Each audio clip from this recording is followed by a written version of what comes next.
Le Grand Dialogue. Le Grand Dialogue, l'émission de débat du studio Tamani sur votre radio. Le Grand Dialogue.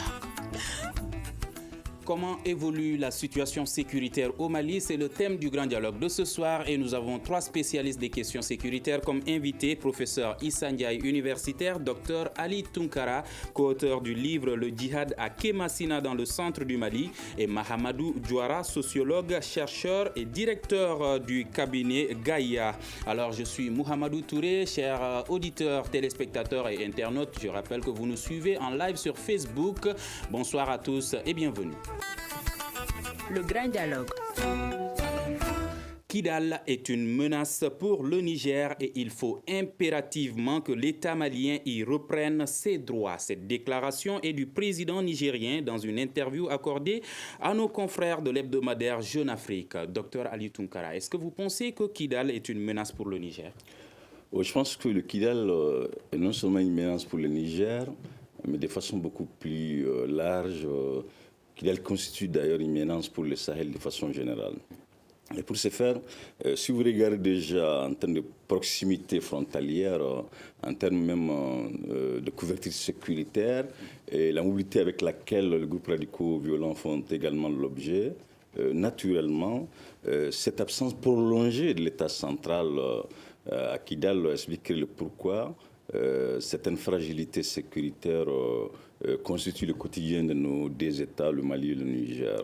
Je pense qu'une telle déclaration, au-delà du fait qu'elle vient d'un président quand même nigérien, du président nigérien, naturellement, quelques enseignements sont à retenir. Parmi ceux-ci, d'emblée, je crois que la déclaration, elle est une forme d'interpellation quand même à l'endroit de l'État central du Mali face à ses responsabilités, notamment en termes de fonctions régaliennes. Et il est quand même inadmissible que de 2013 à aujourd'hui, l'État n'a jamais été présent à Kidal de façon effective. Je parle d'une présence effective, pas d'une présence symbolique. On ne peut pas quand même continuer à nous faire croire que le moment où la France intervenait, les militaires maliens n'étaient pas dans un bon dispositif psychologique afin de les accompagner à Kidal. Ça, c'était l'argumentaire brandi par la France en son temps, où on parlait même de possibilités de lynchage ou même d'épuration ethnique. Ça, c'était des hypothèses émises par le Quai d'Orsay en son temps. Mais moi, je pense que ce sont des arguments du point de vue analytique qui sont quand même fallacieux. De 2013 à aujourd'hui, comment peut-on demander à un État central de ne pas être présent sur une bonne partie de son territoire?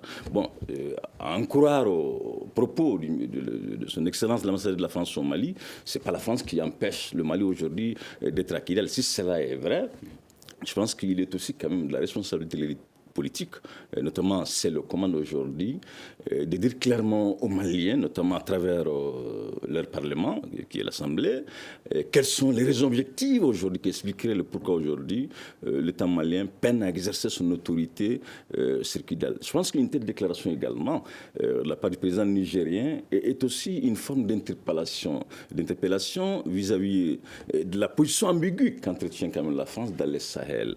On sait pertinemment que même antérieurement aux indépendances, le Mali et le Niger, la France avait toujours manifesté ses regains d'intérêt vis-à-vis du Sahel. Pour rappel, on a connu des autorités coutumières de Kidal, certaines parties même du territoire nigérien, qui avaient signé des pétitions, effectivement. Sur les responsabilités. Alors, Mahamadou Djouara, est-ce que vous êtes d'accord qu'aujourd'hui, Kidal pose problème pour le Sahel? Évidemment, Kidal pose problème pour le Sahel. Kidal est aujourd'hui un sanctuaire. C'est carrément un no man's land, un espace ouvert, n'est-ce pas, à tout type d'acteurs qui n'est sous contrôle de personne. C'est déjà ça le gros problème. Ça n'a pas commencé aujourd'hui. C'est regrettable que ça le demeure encore. Il faut se rappeler que déjà avant que la crise ne se déclenche au Mali, c'est d'abord à Kidal, dans la région de Kidal, qu'on a vu s'installer pour la première fois, n'est-ce pas, carrément des villes dédiées au trafic de toutes sortes et à l'organisation militaire des différents acteurs. La ville de In Khalil a servi pendant plusieurs années, avant le déclenchement de la crise, n'est-ce pas, à regrouper les trafiquants de drogue, les groupes armés et les mercenaires qui voulaient participer aux différentes opérations de guerre. Les gens venaient tranquillement à In Khalil. Ceux qui veulent rentrer en Algérie, ils déposent leurs armes, ils y vont, ensuite ils reviennent, ils reprennent leurs armes. Et la drogue se vend comme les armes se vendent, comme on le veut. Ça, c'est quelque chose qui ne date pas d'aujourd'hui, c'est bien avant. Maintenant, après, comme Ali l'a dit, la France a décidé de ne pas amener avec elle, en tout cas de ne pas laisser entrer avec elle l'armée malienne à Kidal. Ça, c'était 2013, au moment de la libération des régions du Nord. Entre-temps, il y a eu un long chemin qui s'est passé. Et dans ce chemin, plusieurs actes ont été posés, dont l'accord pour la paix et la réconciliation issu du processus d'Alger. Dans cet accord, il est prévu que l'État malien retourne à Kidal.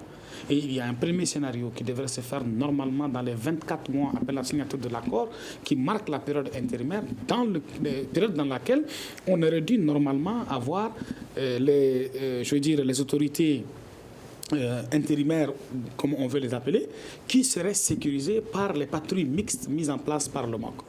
Malheureusement, ce MOC de Kidal n'a jamais vu le jour. Effectivement, les patrouilles mixtes qui devraient se faire n'ont jamais été opérationnalisées, ce qui fait que l'administration qui est censée être sur place n'y est pas.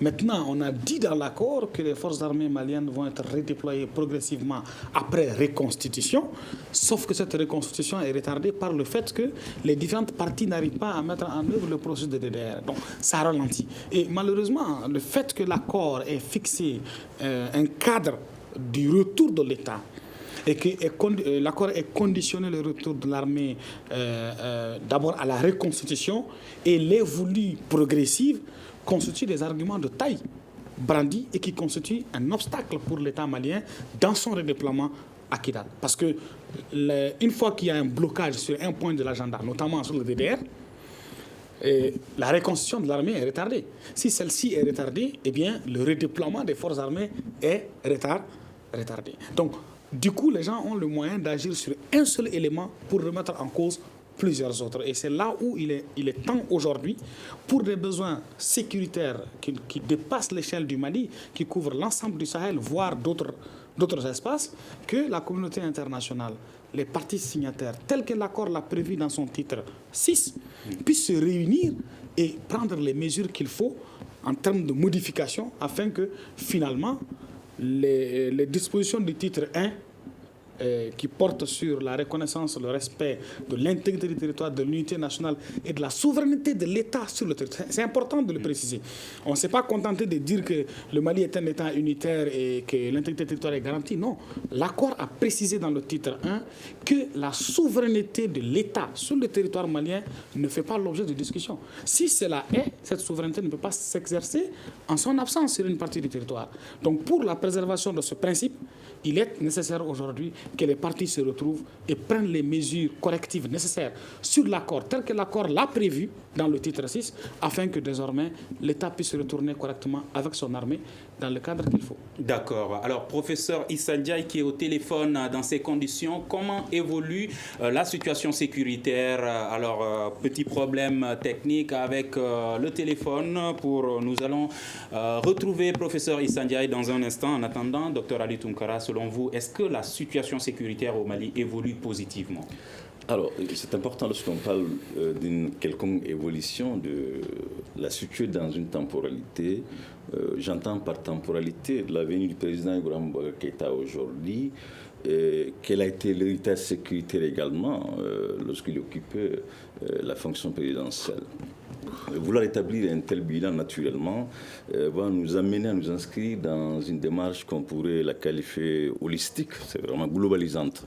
Autrement dit, si vous prenez aujourd'hui les régions dites nord du Mali, en termes de mobilité des personnes et de leurs biens, est-ce que de 2013 à aujourd'hui, des endroits qui n'étaient pas accessibles aux communautés, notamment rurales, les sont-ils aujourd'hui?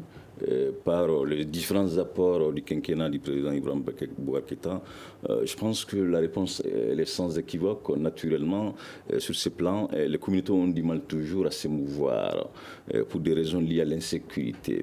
De la même manière également, si vous prenez aujourd'hui même certains acteurs qui sont quand même inscrits dans le processus de réconciliation, de désarmement, de la réintégration, ce sont ces acteurs aujourd'hui qui constitueraient des véritables obstacles ou des réels obstacles quant à un possible retour à une paix durable. Je m'expliquerai davantage à ces sujets. Vous avez des endroits dans les régions dites nord du Mali où des groupes armés inscrits aujourd'hui dans la dynamique de réconciliation détiennent des checkpoints. Ils ont des postes de contrôle, et très souvent non loin de ceux détenus par nos forces de sécurité et de défense, lesquels checkpoints font l'objet aux mêmes pratiques corruptives qu'on a connues avec l'État central. Donc c'est pour vous dire que ceci constitue des véritables gènes pour le communauté rurale. Ce sont des informations qui viennent du terrain, on n'invente rien ici. Vous avez quand même pas mal de localités également aujourd'hui où les attaques sont quand même régulières, lesquelles attaques sont sérieusement attribuées à ces groupes qui sont inscrits dans les dynamiques de réconciliation. Donc c'est pour vous dire que le président Ibrahim Boubacar Keïta, côté bilan sécuritaire, je pense que j'ai eu la chance de parcourir une bonne partie de la région de Tombouctou en 2014, déjà avant la signature de l'accord pour la paix. Je ne pense pas qu'aujourd'hui, je risquerais de parcourir les mêmes trajectoires empruntées il y a quelques années. Donc c'est pour vous dire que lorsqu'on analyse le bilan de façon sérieuse, je pense qu'effectivement, côté sécurité, on n'a pas bougé d'un iota en termes d'avancée.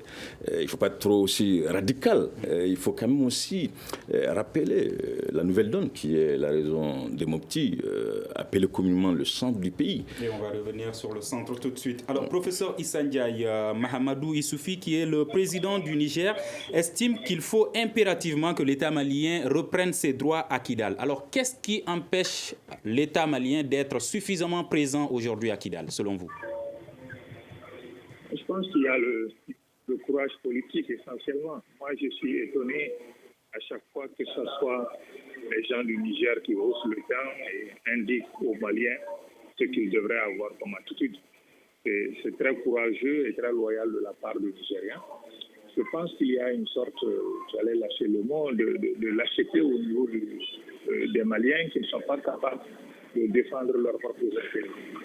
Il est évident que l'insécurité, l'extension de l'insécurité dans le nord du Mali vers le centre, la source est à Kidal, la source est dans le nord.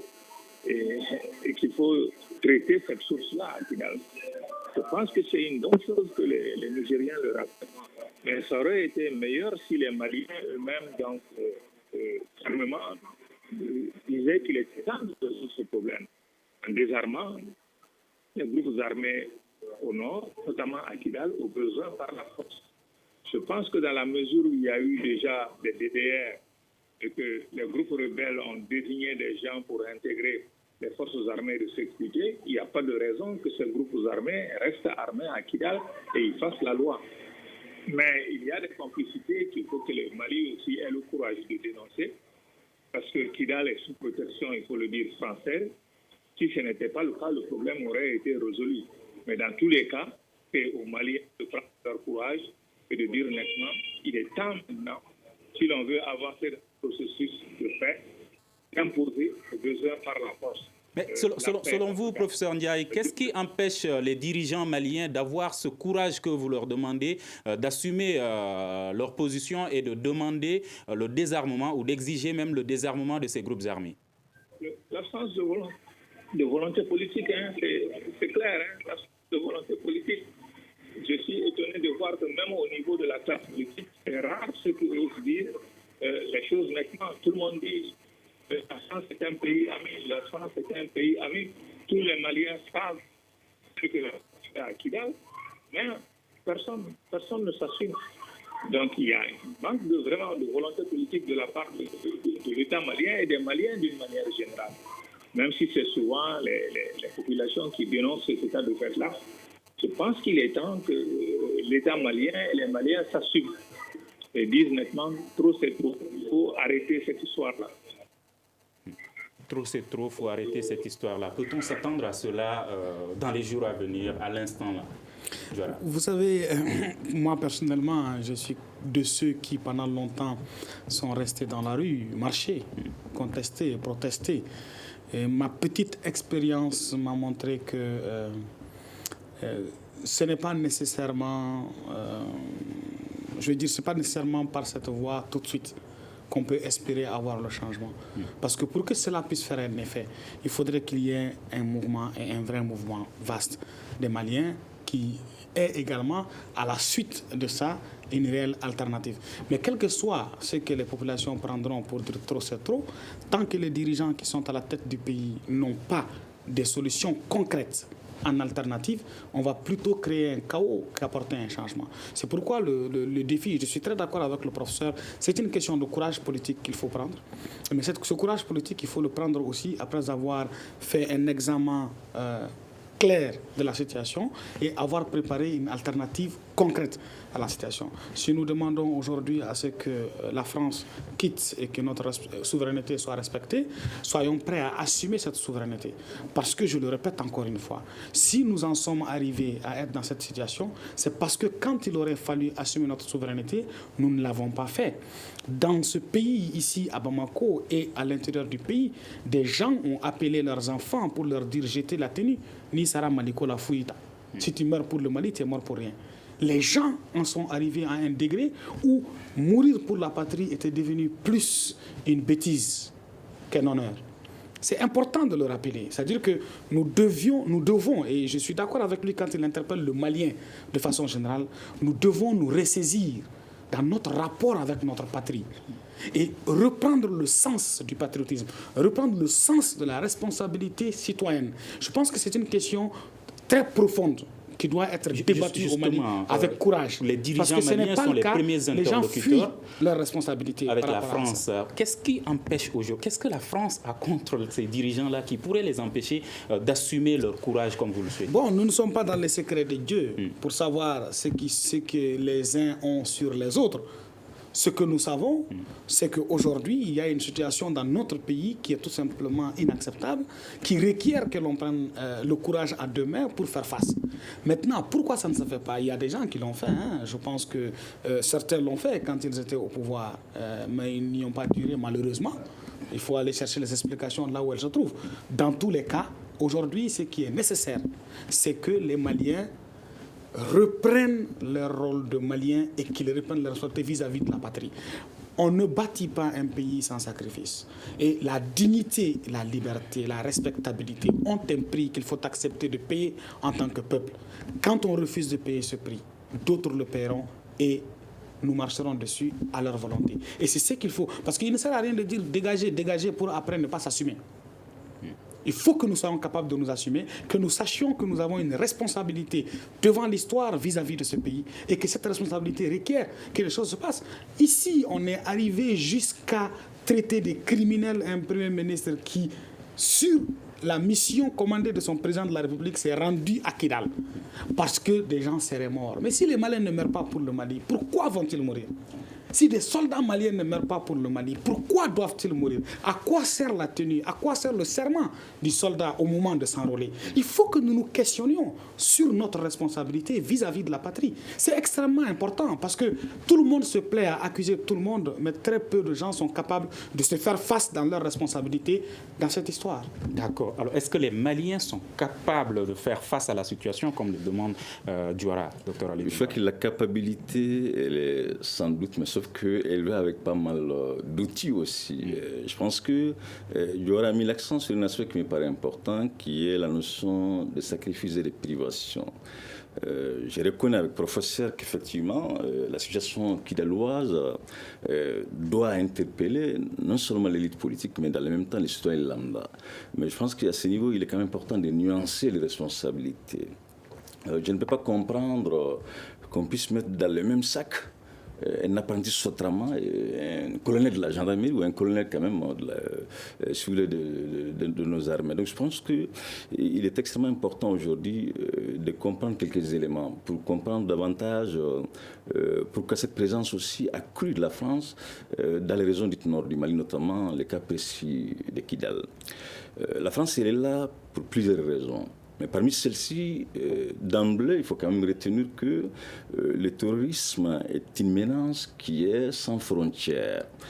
La France a la ferme conviction, avec les vides institutionnels dans les régions du nord du Mali, et des groupes terroristes sont capables d'orchestrer des attentats à partir du sol malien et frapper dur la France. Donc je pense que cela expliquerait aussi le pourquoi de ces regains d'intérêt vis-à-vis du nord. Et à cela également, il faut rappeler, on ne parle pas suffisamment, cette présence, elle permet aussi à la France, et de façon générale à toute l'Union européenne, de stopper aussi toutes ces voies clandestines qui migrent vers l'Europe. Ça, c'est important. On ne voit que le volet sécuritaire, mais dans le volet sécuritaire, il y a une belle dose qui est étiquetée immigration clandestine. À tout cela, je pense que si une responsabilité est aujourd'hui à rappeler la justice, elle est celle de l'élite politique. Je ne peux pas comprendre aujourd'hui qu'on soit président de la République, qu'on soit du gouvernement, qu'on soit un haut cadre de nos forces de défense et de sécurité, qu'on n'ait pas un plan capable de sécuriser l'ensemble du territoire. Je ne peux pas comprendre aujourd'hui que l'état de déliquescence dans lequel se trouve l'armée malienne, que cela soit attribué aux conducteurs de taxis. Je ne peux pas comprendre avec des raccourcis qui consisteraient à dire que non, la faute incomberait à l'imam, la faute incomberait aux journalistes. Je pense fondamentalement aujourd'hui, le sacrifice et la privation ne sont pas l'apanage de l'élite politique malienne. Mais justement, est-ce qu'accuser la France ne serait pas également un raccourci? C'est plus qu'un raccourci, justement, parce que si vous voyez que la France, elle est aujourd'hui ainsi présente sur le territoire, parce qu'effectivement, elle a trouvé un terreau favorable, elle n'est pas partout, pour des raisons évidentes. Je pense qu'aujourd'hui, ce désintérêt qu'a l'élite politique vis-à-vis des citoyens, en tout cas, ce fossé qui existerait entre gouvernants et gouvernés dans le contexte malien, expliquerait le pourquoi aujourd'hui les Maliens lambda auront du mal justement à se sacrifier. Vous ne trouvez, en tout cas, je vais parler avec nuance quand même, vous trouverez très peu de ministres aujourd'hui. Le président de la République, il n'est pas exemplaire. Et en termes de souffrance et de privation pour le pays, il n'est aucunement un exemple à imiter.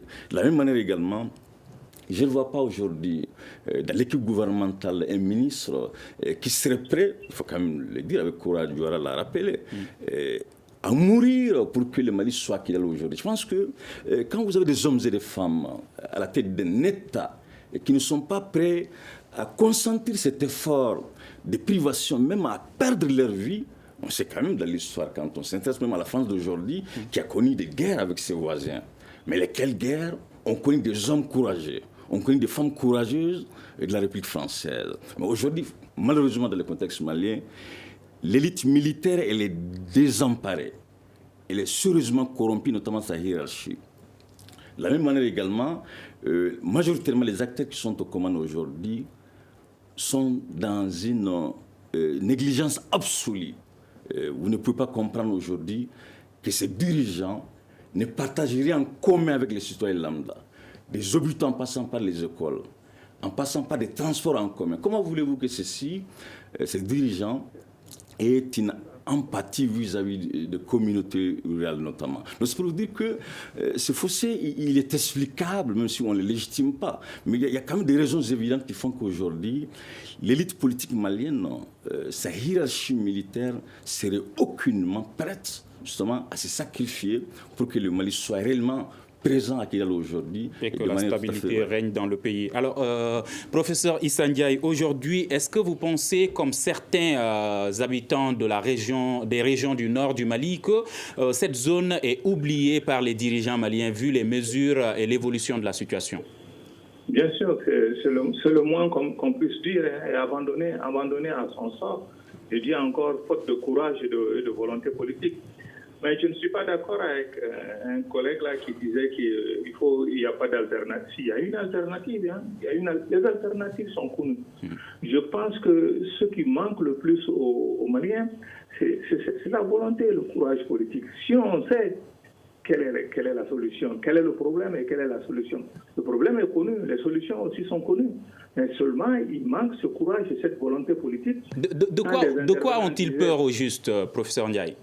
Bon, c'est un déficit. Un des intervenants disait justement un déficit de patriotisme. Parce que ce sont les Maliens qui ont trahi le Mali. Et c'est ça qui explique pourquoi des étrangers viennent faire la loi. C'est un pays occupé qui a perdu toute souveraineté. Le Mali n'est souverain dans aucun domaine. Et comment voulez-vous un État qui n'est nullement souverain et qu'on puisse prétendre donc défendre le pays? Ce n'est pas envisageable. Un autre parlait de la responsabilité des élites. Il y a les élites politiques, les élites militaires, mais il y a aussi les cadres d'une manière générale. Quand on voit aujourd'hui le comportement ordinaire du Malien lambda, on n'a pas le souci de tout ce qui est collectif. Les gens ne pensent plus collectif. Dans ce cas-là, il n'y a pas de pays. Donc, essayons de reconstruire cela, cette volonté de comprendre que nous participons à un même pays et que nous avons le devoir de le défendre et il est par terre de le redresser et de le mettre sur les rails. Alors, on parle de présence de l'État à Kidal. Quel est le rôle du gouverneur de la région? Justement, c'est la parade, hein, parce que le gouverneur à Kidal n'a aucun pouvoir réel. Il n'y a pas de présence militaire à Kidal pour assurer ne serait-ce qu'à sa sécurité, y compris l'autorité de l'État. Le gouverneur de Kidal n'a aucune autorité. Et il continue à assumer ce poste, à jouer ce rôle. Oui, mais il continue à le faire. C'est connu de l'État malien, c'est connu de ceux qui gèrent les accords d'Alger, c'est connu de nos partenaires. Depuis belle lurette, tout le monde le sait, que le gouverneur de Kidal n'a aucune autorité, mais on ferme les yeux là-dessus. À quoi sert donc, professeur Ndiaye, l'accord pour la paix et la réconciliation aujourd'hui? Je pense que c'est un paravent qui permet donc aux groupes armés donc de se prévaloir de quelque chose, à l'État malien de se cacher derrière l'accord d'Alger, à la communauté internationale de continuer donc à dicter sa volonté au pays. L'accord d'Alger, à mon avis, ne sert à rien. Il faudrait donc, c'est pour cela qu'il faudrait remplacer cet accord d'Alger par un dialogue constructif entre Maliens. Ce sont les Maliens qui peuvent faire la paix. Le problème du Mali, c'est d'abord l'affaire des Maliens. Tant que nous laisserons des gens venir nous dicter leur volonté, ce que nous devrons faire, nous n'en sortirons pas. Et dans ces conditions, la situation au centre du Mali devient également de plus en plus préoccupante. Mahamadou Diouara, aujourd'hui, est-ce que vous pensez que ces différents accords qui sont signés entre différents acteurs au centre du Mali servent à quelque chose? Alors, merci beaucoup. Effectivement, les accords signés servent à quelque chose parce que de toute façon, c'est entre des communautés ou des acteurs sur le terrain qui sont en situation conflictuelle que ces accords ont été signés. Donc, on ne peut pas dire que ça ne sert pas à quelque chose. Mais il y a certains des représentants de ces communautés-là, notamment de Tabital Poulakou ou de Djina Dogon, qui estiment que les vrais acteurs qui sont sur le terrain ne sont pas consultés, ne sont pas concernés par ces accords. Vous savez, ça c'est un problème éternel au Mali. À un moment donné, il faut s'arrêter, quoi. À un moment donné, il faut s'arrêter. On ne pourra jamais toucher tout le monde. C'est impossible. Et la question de la représentativité au Mali c'est un vrai problème dans ce pays. Quel que soit ce que l'on entreprend, peu importe les gens que l'on touche, vous trouverez toujours des gens qui vont sortir pour dire que les vrais acteurs ne sont pas. Comme s'il y a une marque de vrais acteurs quelque part. Mais moi, je n'en connais pas. Et je ne pense pas que quelqu'un en connaisse. Donc, à un moment donné, il faut s'arrêter, quoi. Il y a un problème entre les communautés, les gens meurent tous les jours. Ceux qui sont sur le terrain, qui ont été accessibles, on a discuté avec ceux-ci-là, ils ont réussi à signer un accord. Si d'autres ne sont pas d'accord, on repart les voir, on discute avec eux. Parce qu'à un moment donné, il faut qu'on fasse très attention. Il faut qu'on fasse très attention parce qu'il y a plusieurs choses, il y a des positions d'intérêt, il y a des calculs individuels, il y a des calculs de positionnement de certaines personnes, il y a des querelles de leadership qui sont à la base, qui amènent beaucoup d'acteurs à vouloir se positionner. Est-ce que vous voyez, on a vu dans le cadre du processus de paix, au départ, on part avec un seul groupe en face de nous, après on se retrouve avec 40 000 groupes. Hein? On a eu Gandakoy 1, 2, 3, 4, Gandaïzo 1, 2, 3, 4, et maintenant là, il y a eu d'autres mouvements qui sont issus de ça. Aujourd'hui, on a MSA par-ci, on a Gatia par-là, on a MAA 1, MAA 2. Partout où l'on va, c'est la même chose. Quand on a fait les négociations à Alger, c'est la même chose. Les gens ont dit qu'ils n'ont pas été représentés, que les gens ne sont pas partis. Mais en fait, on est obligé à un moment donné d'avoir des représentants parce que 17 millions de Maliens ne peuvent pas s'asseoir dans une même salle. Ça, c'est évident. Voyez-vous. Donc, le dialogue constructif que propose le professeur Ndiaye, est-ce qu'il est possible de le tenir? Je suis d'accord avec le professeur Ndiaye. Le dialogue constructif est un impératif. Et je suis également d'accord avec lui. Ce dialogue doit aboutir quelque part à un document refondateur qui va au-delà de l'accord pour la paix et la réconciliation issu du processus d'Alger, qui soit un document issu de la concertation de Maliens à Maliens sur le Mali au Mali. Mais c'est extrêmement important. Qui doivent dialoguer? Alors, il faut discuter, il faut aller toujours d'une stratégie de la base vers le sommet. Si on part des collectivités, on part des villages aux collectivités, chaque espace socio-économique et politique du Mali a ses dirigeants légitimes. Il suffit simplement qu'on mette ces acteurs-là à l'œuvre dans un schéma national global, que chaque chef de village, à l'échelle de son village, avec les acteurs qui doivent l'accompagner, organise les dialogues à ce niveau-là, qu'au niveau des communes, les gens remontent pour pouvoir faire le dialogue. S'il le faut au niveau cercle ou bien si on doit se retrouver directement au niveau régional, qu'on se retrouve au niveau régional, mais que la désignation des représentants se fasse de la base au sommet, suite aux concertations. C'est-à-dire que quand on se réunit à une première échelle, on discute, on arrive à des conclusions.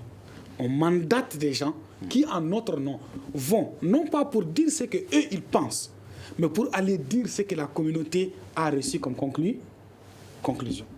Le discuter et revenir pour faire une restitution. Si on procède ainsi, les gens ne pourront pas dire qu'ils n'ont pas été représentés. Mais si on s'assoit à Bamako et qu'on désigne des participants au bout du doigt, ou bien on prend par affinité, ou bien par accointance politique, on peut se retrouver avec une situation. C'est ce qui se passe très souvent.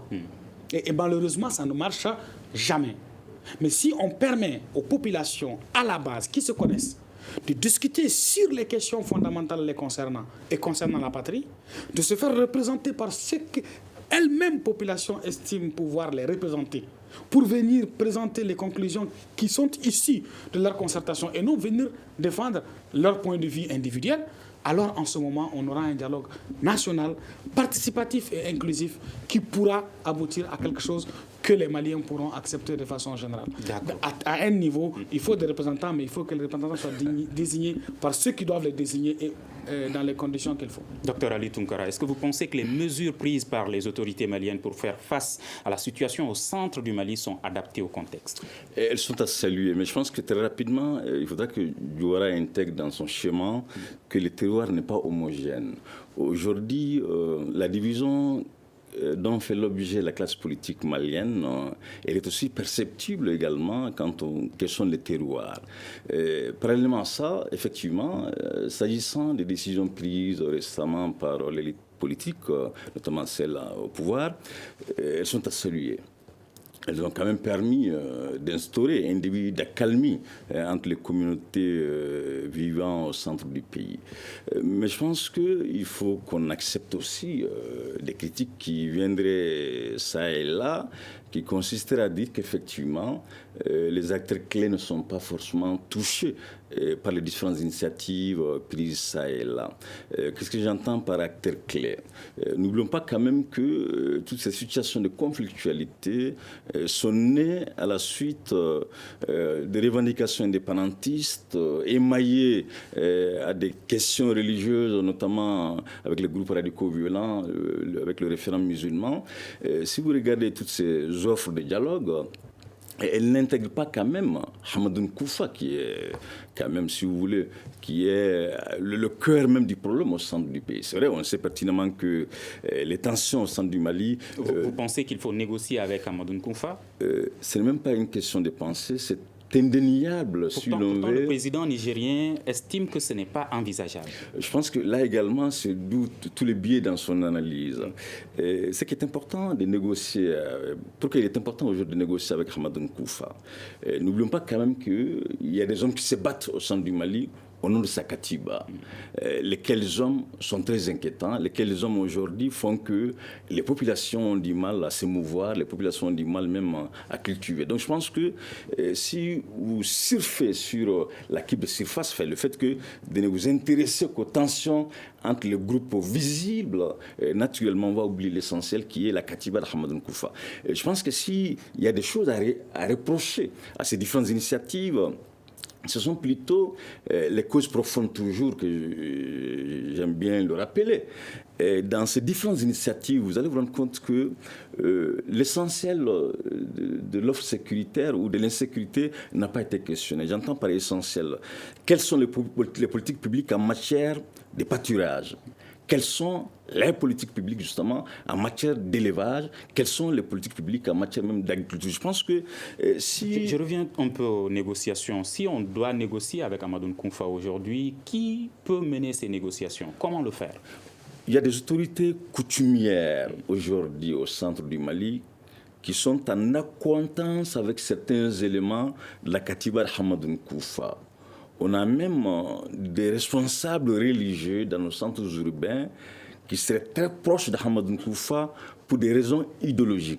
Ils sont proches uniquement sur le plan idéologique. Ceux-ci sont des véritables acteurs pour déclencher un tel processus. Je l'ai dit, je le réitère. Vous ne pouvez pas arriver à une paix durable en mettant les acteurs clés sur la touche qui sont ces différentes katibas, tant pour le centre du Mali que pour les régions du nord du Mali. Je pense qu'aujourd'hui, nos gouvernants, que ce soit au Mali ou au Niger, ont succombé à un piège tendu par l'Occident.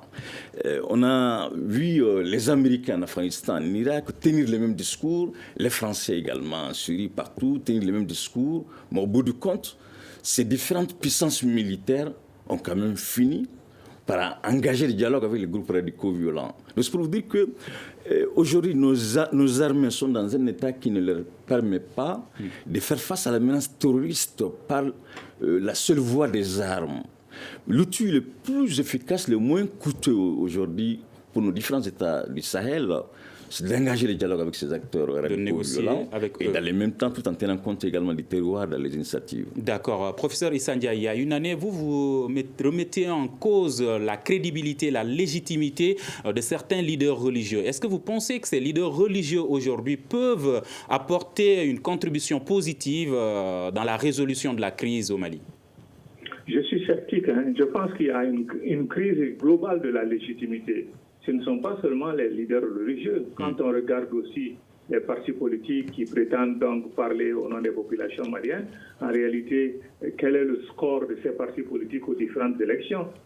Donc même le président de la République qui est élu, quel est le nombre réel de Maliens qui ont voté pour lui? Donc il y a une crise de légitimité qui est assez généralisée. Les groupes armés qui ont pris les armes, qui parlent au nom des populations, quelle légitimité ces groupes ont? Il n'y en a pas, il n'y en a pas. Et on peut citer des tas d'exemples, même la société civile. Dans ce cas, qui peut résoudre cette situation? Je pense que ce sont les populations à la base. Quelqu'un tout à l'heure disait, et moi c'est ce que j'ai dit depuis tout le temps, ce sont les Maliens à la base, les communautés elles-mêmes à la base, qui peuvent résoudre les problèmes du Mali. Pas à partir de Bamako pour imposer au bas, mais donnons la parole aux communautés à la base, dans les villages et dans les hameaux. Ils connaissent les problèmes du pays sur le doigt. Ils en connaissent, ils ne sont pas idiots. Ils en connaissent aussi les solutions. Et maintenant, en ce qui concerne la légitimité, en leur sein vont surgir des représentants qui vont porter leurs paroles. Là, il faut les parler. C'est en cela qu'on peut construire un vrai dialogue sur la base de la vérité et avec les véritables représentants de la volonté populaire. Ce n'est pas en parachutant du sommet donc, des représentants qui ne parlent qu'au nom du groupe d'individus et d'intérêts privés. C'est ça le problème du Mali. Donc il y a une crise de la légitimité. Les Maliens n'ont plus confiance en leur État, ils n'ont plus confiance en leurs dirigeants, qu'ils soient politiques, religieux ou de la société civile. Tous sont devenus des politiciens. Donc la solution ne peut venir que des populations à la base. Il est temps de les écouter. Est-ce que vous pensez qu'il faut négocier avec les présumés djihadistes? Il faut négocier avec tout le monde, tous qui sont maliens. Tout à l'heure, un des intervenants disait, les Américains, ils font la guerre en Afghanistan, mais depuis tout le temps, ils négocient avec les talibans. Ils ont fait la guerre au Vietnam. Ils négocient avec les Vietnamiens tout en continuant à faire la guerre. Et la négociation est indispensable. Tous ceux qui sont maliens doivent participer au dialogue. On peut leur dire clairement qu'est-ce qui est possible, qu'est-ce qui n'est pas possible. On ne peut pas venir avec les armes et vouloir dicter sa volonté à tous les Maliens. Cela n'est pas acceptable. On ne peut pas aussi dire ce territoire-là m'appartient, moi j'y fais ce que je veux, ou dire on va imposer une religion. Il y a des choses qui ne seront pas faisables. Et dans le dialogue entre Maliens sur la base de la franchise et de la vérité, en se regardant les yeux dans les yeux, on dit ça c'est acceptable, ça ce n'est pas acceptable. Et sans l'intervention des étrangers. Je pense que c'est parce qu'il y a des soutiens extérieurs même à ces groupes terroristes que ces groupes terroristes prospèrent. S'il n'y avait pas de soutien extérieur, il y a longtemps que la guerre serait finie. C'est parce que justement, les interventions extérieures compliquent la situation au Mali. Les groupes armés, tout le monde est manipulé. On est manipulé. Et le sentiment général qu'ont les Maliens, ce qui est grave, les Maliens croient que même sans la France, ils ne peuvent pas résoudre leurs problèmes. Alors que la France fait partie du problème. Donc, ayons le courage de regarder les choses en face et disons-nous, seuls les Maliens ont la clé de la solution. Mais pas les Maliens des centres urbains du haut de la pyramide, mais ce sont les Maliens d'en bas qui peuvent construire des alternatives pour le pays, à condition que le jeu soit assez ouvert et franc pour leur donner vraiment la parole et que ce qu'ils disent, on en tienne compte pour bâtir le Mali nouveau. D'accord, sortir de cette crise en 2019, est-ce possible, Mamadou Diawara? Alors, avec une très forte dose d'optimisme, c'est encore très difficile à envisager. Donc c'est pour dire que sortir de cette crise nécessite un travail minutieux, ça nécessite un travail de fond qui ne peut pas aller sans patience, méthode et rigueur. On ne peut pas se lever comme ça en un claquement de doigts et puis espérer que la solution va être trouvée. Seulement, il est urgent et très temps que chacun d'entre nous s'y mette. Collaboration entre forces de sécurité et population citoyenne lambda, comment y parvenir? Alors pour arriver à une telle collaboration, je pense que l'exemplarité des militaires elle est fondamentale.